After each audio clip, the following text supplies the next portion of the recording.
ঢাকা দক্ষিণ সিটি কর্পোরেশনের দায়িত্বে মোহাম্মদ আব্দুস সালাম। সরকারের এক প্রজ্ঞাপনে একযোগে দেশের 6টি কর্পোরেশনের নতুন প্রশাসক নিয়োগ দেওয়া হয়েছে। রোববার স্থানীয় সরকার বিভাগ থেকে প্রকাশিত এই প্রজ্ঞাপন জানানো হয়, পরবর্তী নির্দেশনা না দেওয়া পর্যন্ত অথবা কর্পোরেশন গঠিত না হওয়া পর্যন্ত তারা পূর্ণকালীন প্রশাসক হিসেবে দায়িত্ব পালন করবেন।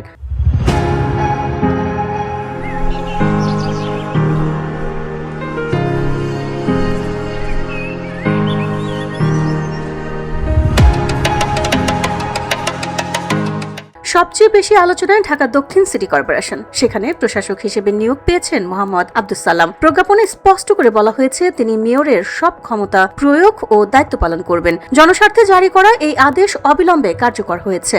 অন্যদিকে ঢাকা উত্তর সিটি কর্পোরেশনের প্রশাসক হিসেবে দায়িত্ব পেয়েছেন মোহাম্মদ শফিকুর ইসলাম খান। এছাড়া খুলনা সিটি কর্পোরেশনের নজরুল ইসলাম মঞ্জু, সিলেট সিটি কর্পোরেশনের আব্দুল কাইয়ুম চৌধুরী, নারায়ণগঞ্জ সিটি কর্পোরেশনে মোহাম্মদ সাকওয়াত হোসেন খান এবং গাজীপুর সিটি কর্পোরেশনে মোহাম্মদ শওকত হোসেন সরকার।